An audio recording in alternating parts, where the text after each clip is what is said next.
Richie, first of all, let's address the elephant in the room. Your goal or not on Tuesday? Yeah, definitely my goal, all day long.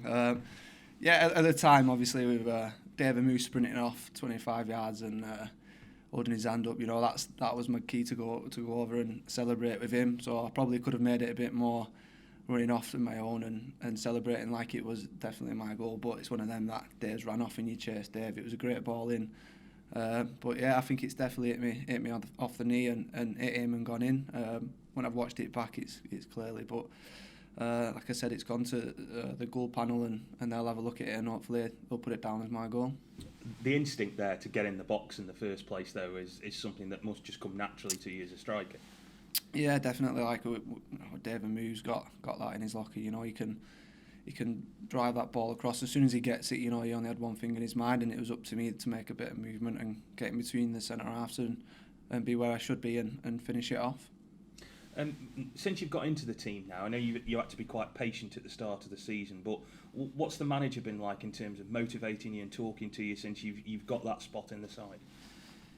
Yeah, I think it was all to do with myself really. It's keeping my head. It's part of the football game. You got people like Cullen and Pope, and you have to be patient. I came in and I knew it weren't going to be easy. Like with Tom and like I said, Cole's in the team. It's always going to be difficult with where they've come and the experience they've had.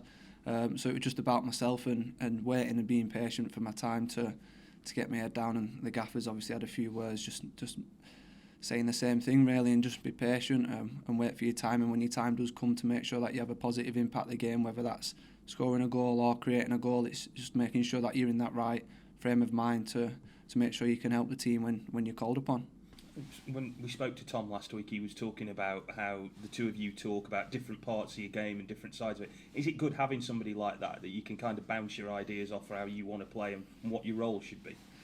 Yeah, 100%. I think that Tom's helped me a lot, and just watching Tom in training and playing with him and bringing that side to my game, because obviously myself, I know that's probably not my strongest part, so I know I've got a lot to improve on, and Tom's helped me in that a lot, so I owe Tom a lot of credit. But yeah, I think it's definitely helped me a lot with Tom and how I can bring on that side of the game, and it can improve my whole game as a player. And with the other strikers who are in the side now, everybody brings a little bit of something different to the table. So when you're picked, what do you think, what are your strengths that you think the manager's trying to play on now with all this? Oh, well, I think the main thing for the team is the hard work. The gaffer, that's the minimum we can expect, is the hard work. And you've got people like Joycey and Wazza who give and Tom a lot of energy to the team, and that backs me up and helps me massively. And then you got the likes with Dave and Monty who's been playing there. It helps like with the quality, and you're going to get quality and hard work. So I'm hoping that I can just add to that and keep my place really in the squad. That's the main thing. I can't let my standards drop. I know that. It's like you got Popey and Cullen and now Jordan's obviously scored a goal, and they're all waiting for that one position to be up top. Getting in the team is one thing, like you say, staying there is very different. Mentally, how do you have to be to do that? Do you have to think to yourself, right, well, I'm number one at the minute, I've got to stay there?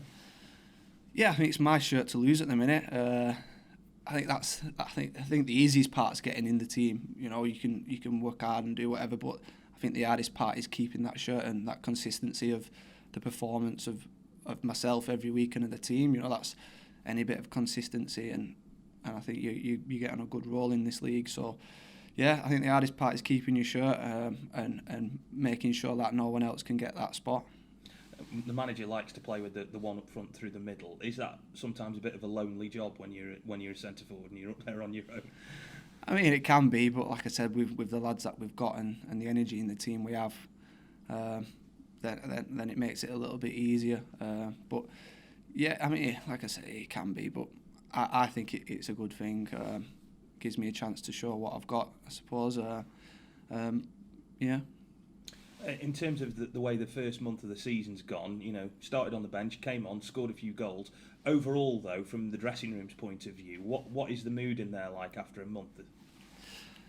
I think it's a bit mixed. I think we had a tough start of the season. You look at the fixtures, we had a very tough start. Looking back at it, I think that little bit of disappointment because we feel like we could have had more points on the board. You know, you look at Salford and the goals that we conceded late on in the tie. I think we was on top. We just needed to see games out. If we would have done that, we'd have been in a lot better position now. But looking back, you said from the start of the season that the fixtures we had, we probably would have took the points that we had. But like I said, we've a little bit of disappointment. But I mean, there's a lot of positives and a lot of belief in the team that we've started like we have, and we've got a lot to build on and a lot to go. Our team's getting stronger day by day. You know, look at the squad that we've got now. Our bench is really strong, so we're all in positive mind going into Saturday's game. I was going to say, because after Saturday, then it's kind of the start of a big Saturday-Tuesday sequence, and you need not only a big squad, but a good squad to deal with that. Yeah, I think that's important. You know, you can't just rely on your starting 11. You look at the teams that have got promotion or playoffs; they've always got a good strength of squads. You know, so I think it's definitely a little bit of rotation, get freshen things up, whatever the gaffer wants to do, but I know that the lads are all in the right frame of mind, and I'm sure that they're all ready when they're called upon. You've had some tough fixtures, not in terms of just the ability, but also you getting knocked around by centre halves as well. Newport's going to be no different, I think, because they're a bit rough and tumble. We know what Newport are like. That's what their bread and butter is. You know, the big physical, direct team. So yeah, we know what to expect. We know the strengths and weaknesses. We'll go over that in more detail. But yeah, we know what that place is like. No one likes going Newport, but I'm sure that we'll concentrate on ourselves, and we know that if we're all on our game like we have been, and put in a performance, then we know we'll come away with a good result. The two mates who ran on the pitch with you at Salford going to Newport. No, I don't think they'll be going. But yeah, I'm sure they'll be happy with the mention anyway. But yeah, I don't think they'll be going.